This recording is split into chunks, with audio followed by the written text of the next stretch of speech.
Hi guys and welcome, it's Ben here from ExecPBN and welcome to a new series where we look under the hood of our clients to find out how they utilise ExecPBN to power and grow their business. This is a follow-on from a private session recorded yesterday evening. As promised, we've made the original live session notes and answers available for replay. Obviously we've had to re-record this session to protect the privacy of a client, and while also providing context, generalise some of the answers just so we don't give too much away. Thanks again for everyone who showed up last night and expressed such positive feedback. We hope it's the first of many sessions we'll be able to bring to you in the near future. So we looked under the hood of one of our long-term ExecPBN clients. We covered his business model and how he runs his agency.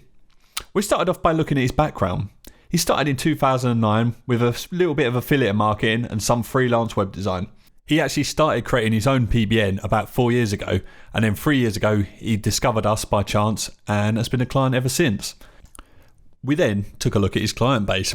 He currently has around 25 different clients from around 15 different businesses and people. We broke these down into two distinct groups. 15 are self-served. They just send him links every month and it's almost like a request service. The other 10 he agency manages where he provides a full service, and this includes things like reporting and profile monitoring and non-PBN link building activity like outreach, for example. He also does some content writing and social media management for certain clients. He did note that these clients got 5 to 10x ROI on their SEO investments and tended to be people like affiliates, e-commerce stores, SEO agencies and high-end local niches like lawyers. The revenue he would get from these clients will be between $1,300 and $2,000 per month, and he was working on an average revenue per client of around $1,650 a month. We then turned to his operation model, and we discussed the builder versus the rental model as a way of revenue. He currently uses the builder model, which is constantly adding new links every month. He posts on average about 8 new links per client per month. He has used a rent-a-link model previously, i.e. a monthly fee for a set amount of links. However, he found that client turnover was too high and it caused too many issues in his business. We then discussed some of the flaws with the rental model. He noted that the perceived and actual value of his service diminished over time, and he found that obviously this created a higher turnover. He wasn't the sole linking source, and he was often at the mercy of external linking factors, i.e. agencies and other SEOs would be linking to the site. And what he'd found that these low quality links would grab more attention towards his PBN, and it would cause a lot of issues in terms of de-indexes and people getting penalties, etc. He's found that the builder model was more likely to increase results and satisfaction in his service. But what about the cost of the builder model? Wait for a second, doesn't more blogs mean more hosting, domain investment and just keeping costs too high? He found that he was able to offset costs in different ways. One way was pruning domains and blogs that he was no longer using for old clients and didn't really have that much SEO value left. He also placed clients on performance-based contracts regarding search traffic numbers, which meant that he was able to charge more the more traffic he was able to provide. He also noted that clients tended to stay longer, saving money on sales and marketing. But as a rule of thumb, he tried to keep costs under 30% of revenue. He noted that better investments means higher paying clients and therefore revenue outpaces cost. And what we're talking about there is, of course, profit margin. So how did the numbers work for him? And he was kind enough to provide a full breakdown of revenue and costs in his business. Notice that we've rounded some of these and are kind of averaged for clearness and illustrative purposes. So as we discussed, he has 25 client sites that he links to, and they were providing an average of $1,650 per month in revenue. So his total revenue for a month tended to be around $41,250. And if we put that over a course of a year, of course, we reach our magic figure of $495,000, which I know is just shy of the $500,000 figure we used in the intro, but what are you going to do? We're marketers, aren't we? Okay, so he was kind enough to break down the running costs of his PBN. First, we looked at domains. He tended to favour high quality domains and was buying around 25 per month. He budgets around $250 per domain name, and his sources were auctions, middlemen who he had built up a network of, and drop services. Buying around 25 high quality domains meant he was spending just over $6,000. His next biggest cost was content. He provides 8 links a month, which translates to 200 articles per month, and these were handled by 2 or 3 specially selected freelancers that he worked regularly with, and his budget per article was around $4. So 200 times $4 is of course $800. His next biggest expense was hosting. He tries to keep separate Class Cs, make sure that there aren't too many of the same client on the same Class Bs, and his network size was around 600 domains. His target budget for hosting was around $2.50. So if we average that budget out over 600 blogs, we get around $1,500 per month. And then of course we have domain renewals. He averages around 50 renewals per month, and he gets a good discount for registering in bulk. And he noted that you should really look to try and grab an account manager at scale, even with the larger names like GoDaddy. He also had privacy renewals, and he noted around 20% of these network utilised his service. And he noted that he had about 10 blogs a month that he had to renew on this, around $4 each. So his renewal costs were around $465 a month. Then we had a look at some of the extra costs he helped to make his PBN work within his business. First, he has a virtual assistant who helps him set up new hosting and blog accounts. They also plug them straight into ExecPBN, creates client reports and rank tracking reports, and fixes issues. You know, that was mostly just contacting web host support. He pays around $1,000 a month, but noted that I only spend around 50% of the time actually on his SEO agency. So he only accounted around $500 cost to his PBN.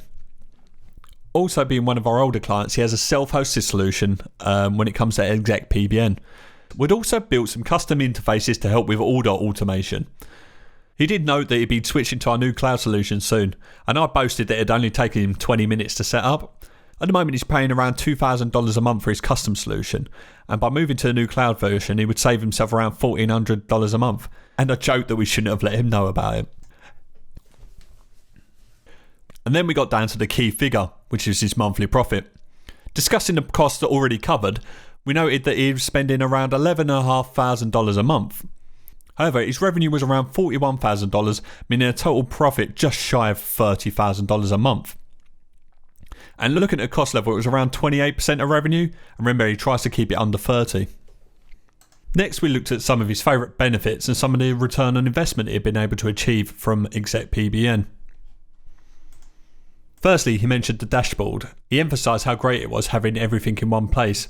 He said it saved a lot of mental processing power, as it felt like he was drowning before with his crazy spreadsheet, and to be honest with you, he felt he didn't really know what was going on with his network. And that ties in nicely with the reporting features of ExecPBN. He says he's able to make better decisions for his clients, meaning he can achieve better results. It also makes hosting and domain planning a lot easier, as he can see the capacity and know where he needs to go. It also helps him keep his network diverse, which he feels is creating more linking power. The next feature he mentioned was the monitoring capabilities of ExecPBN. He felt before he was playing a whack-a-mole game with hosting problems. Even though he paid for downtime alerts from services, he felt like he couldn't catch real issues because there'd always be something to solve somewhere. But the uptime monitor has solved that, as he can see and catch long-term issues rather than just dealing with sites that, just fall down for 30 seconds. It's also helped him catch privacy issues with domains and issues with his robots text across his network, meaning that less of his clients' links are appearing in SEO tools. Automation. This is what he really stressed was ExecPBN's key benefit. He noted that it saved hundreds of hours for both himself and his staff monthly being more organised. This included things like pulling and creating reports and also the posting system.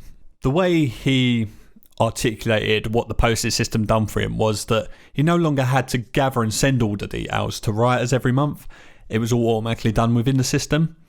He was then getting emailed the content and then manually adding it to WordPress, and that included things like the links and images. Now all that gets done automatically. He's also backed up tens of thousands of dollars worth of content all centrally. And he puts ExecPBN down to help him with his domain loss control. He feels like he's saving nearly $1,000 a month, as he was losing nearly 4 domains a month on average. And that doesn't even include things like content costs, setup costs, and other losses associated when domains get de-indexed. He said the time he saved has been priceless. He has much more time to focus on building his business rather than working on his PBN. And the best quote of the night was, "I'm sending better links from better websites to better clients for better money," for about 1/4 of the effort. Finally, we hosted a little question and answer session where he was able to provide some tips for running an agency. Firstly, he mentioned having processes for everything. Never do anything that totally relies on you. And he says he's learning an important lesson about that at the moment with the sales process in his business. And he's trying to get to the stage where he's able to automate his marketing and train salespeople. So he'll be able to remove himself from that part of the process as well. Automate. Once you put the work in once, you're freed up forever. ExecPBN identified a lot of problems in his business operation, which has allowed him to free up to actually grow his business rather than working on it. One question we asked was, how do you get hold of clients of this size? He says you don't land big fish clients right away. You turn your small guys into big clients, reap the rewards. That's how you jump to that level, or the level he's on, rather, so to speak. Once you're proven, it's easier to land more similar sized contracts as you're now proven in the market. His last point was clients churn. Always be looking for new ones to cover. And he had a cheeky tip. If you lose a client, target a competitor you know they're outranking. And just introduce yourself and let them know what service you're providing for their competitor. And that concluded our presentation for tonight. Thanks for tuning in. It's been an absolute pleasure to play this back to you. For more details, you can head over to our website, ExecPBN.com, and we're happy to give you a free consultation anytime on how we can create explosive growth in your SEO or affiliate-based business. So get in contact, guys. And until next time, take care.